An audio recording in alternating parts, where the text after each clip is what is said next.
Harper Audio presents All the Single Ladies by Dorothea Benton Frank. Performed by Robin Miles.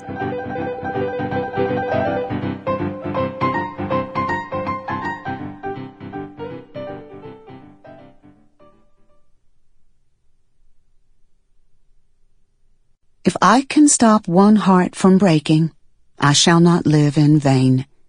If I ease one life the aching, or cool one pain, or help one fainting robin unto his nest again, I shall not live in vain.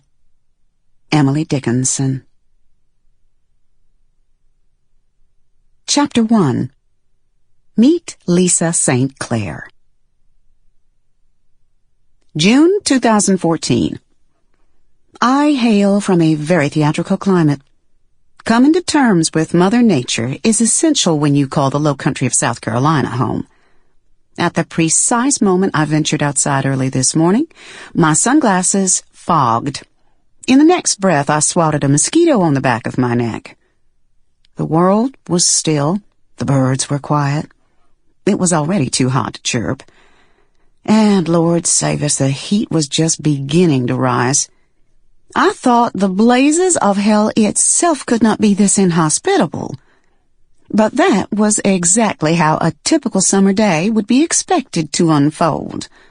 The temperature would climb steadily from the mid-70s at sunrise to the edges of 90 degrees by noon. All through the day, thermometers across the land would inch toward their worst. Around 3 or 4 in the afternoon, the skies would grow black and horrible. After several terrifying booms and ear-splitting cracks of thunder and lightning, lights would flicker, computers reboot, and the heavy clouds burst as rain fell, jungle-style, fast and furious. Natives and tourists declared it bourbon weather and tucked themselves into the closest bar to knock back a jigger or two. Then, suddenly, without warning, the deluge stops. The sun slowly reemerges, and all is right with the world.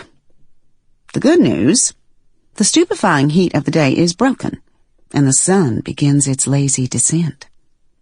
The entire population of the Lowcountry, man and beast, breathes a collective sigh of relief. Even though every sign had pointed to impending catastrophe, the world, in fact, did not come to an end.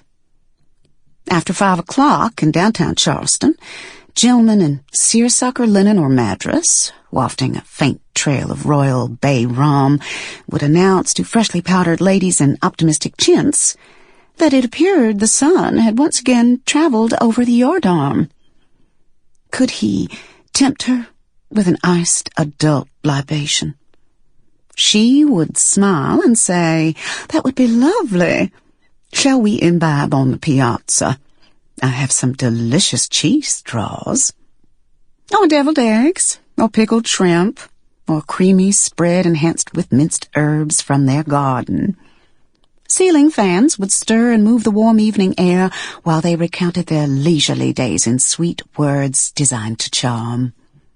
By 6 or 7 in the evening, across the city, in all the slick new restaurants with dozens of craft beers and encyclopedic wine lists, corks were being pulled.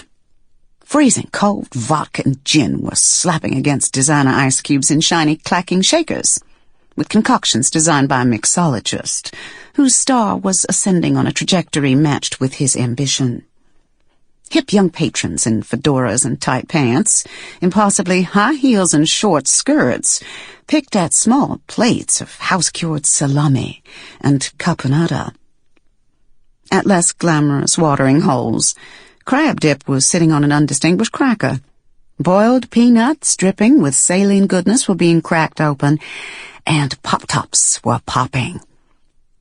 An afternoon cocktail was a sacred tradition in the Holy City, and had been as far back as the war. Charlestonians, natives and the imported, did not fool around with traditions no matter. Sample complete. Ready to continue?